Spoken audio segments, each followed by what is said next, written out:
Renting versus buying. Everyone has an opinion, but most of those opinions are either biased or incomplete. Your parents say buy, because that's what worked for their generation. Your broke friend says rent because they can't afford to buy. And your real estate agent says buy because they literally get paid when you do. So instead of listening to any of them, let's step back and actually run the numbers. Because the real answer here isn't emotional, it's mathematical. And more importantly, it's not what most people think. Today, we're going to break down the real cost of owning a home. Not just the mortgage payment, but the full picture. We're going to build a simple rule you can apply to your own market. And we're going to talk about the parts of this decision that math alone doesn't capture. By the end of this video, you'll have a clear, practical framework to decide for yourself, without guesswork, without pressure. Now, the biggest mistake people make when comparing renting versus buying is that they compare the wrong numbers. When you rent, the cost is simple. It's the money you hand to your landlord every month and never see again. $2,000 a month is $24,000 a year, gone. But when people talk about owning, most of them stop at the mortgage payment, and that's exactly where the analysis breaks down. Because the mortgage is only one piece of the puzzle. The real cost of owning a home includes your mortgage, yes, but also property taxes, maintenance, and something almost nobody talks about, the cost of the capital you've tied up in that house. So if we want to compare renting and buying honestly, we need to focus on one thing. How much money are you actually losing in each scenario? Money you will never get back. This framework was popularized by Ben Felix in what's known as the 5% rule, but that model was built in a completely different interest rate environment when mortgage rates were significantly lower. Today, with rates sitting around 6.5% to 7.5%, the math has changed. So let's rebuild the rule from scratch using today's numbers. The first component is property taxes.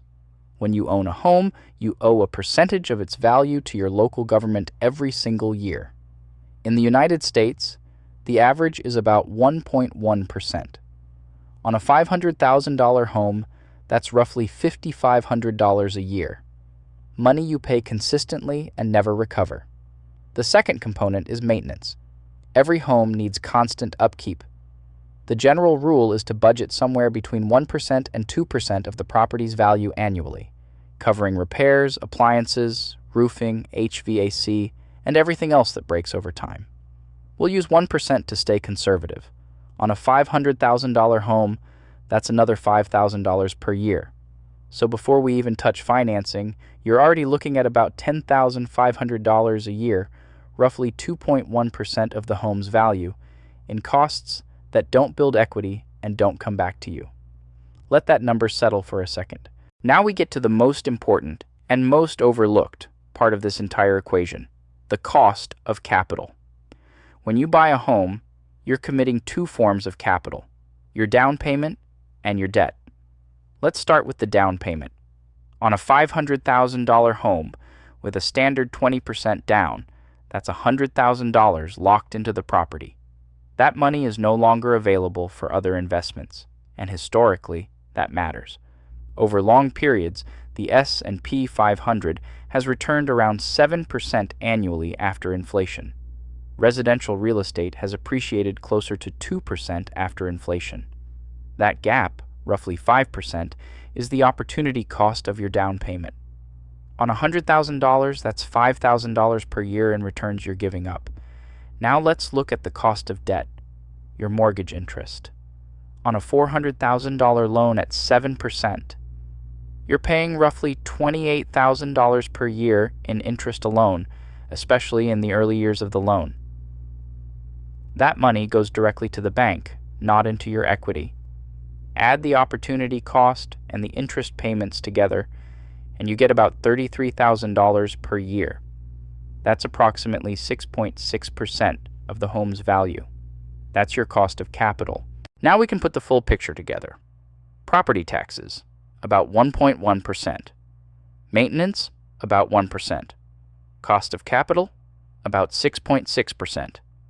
Total, roughly 8.7% of the home's value, every single year. Money you will never get back. To make this practical, convert it into a monthly number. Take the home price, multiply it by 8.7%, and divide by 12.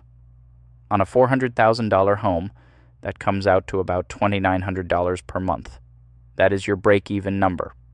If you can rent a comparable property for less than $2,900 a month, the math favors renting.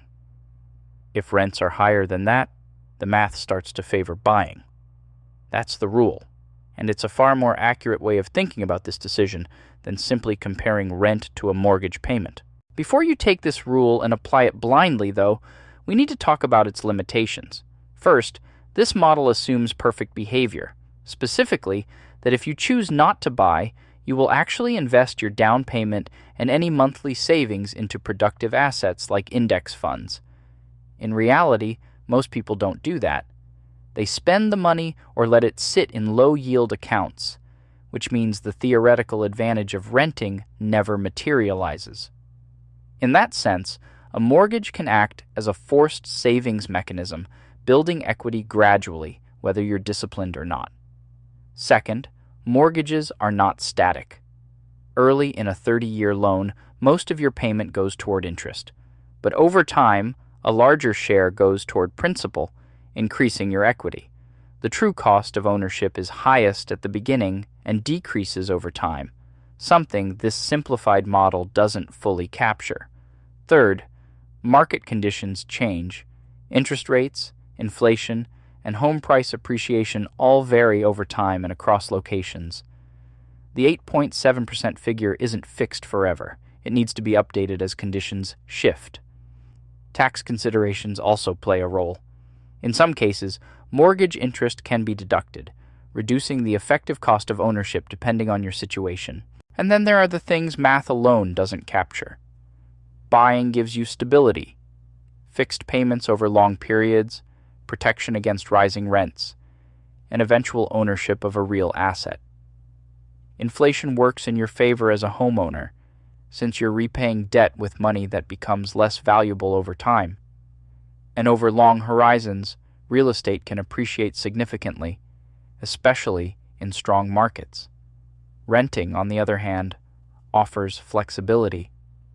You can move when your job or life changes without facing transaction costs that can run 6% to 10% of a home's value when you sell. Renting is simpler. No maintenance surprises, no large repair bills, no property tax deadlines. And in some markets, renting frees up capital that can be invested elsewhere, potentially generating stronger returns than local real estate. So how do you actually apply all of this? Start with home prices in your specific market, not national averages. Apply the 8.7% rule to estimate your true monthly cost of ownership. Compare that number to the cost of renting a similar property. Consider your time horizon. This framework works best if you plan to stay in the property for at least 7 to 10 years, because short-term ownership introduces additional risks and costs. And use your own numbers. Your tax rate, your mortgage rate, your down payment, your market, they all matter. With current interest rates in the 6.5% to 7.5% range, the math in many markets today leans toward renting, at least in the short term. But that's a generalization, not a universal rule. The correct decision depends entirely on your specific situation. The biggest mistake people make is treating this like a belief system instead of a calculation. Buying is not automatically better. Renting is not automatically worse. If your cost of ownership is lower than comparable rent and you plan to stay long-term, buying can make a lot of sense. If it's higher, renting and investing the difference is a completely valid path to building wealth. Nobody who profits from your decision will tell you that, but the math will. If you want more frameworks like this, subscribe. There's a lot more coming, and next time we'll go even deeper into how to actually build wealth regardless of whether you rent or buy.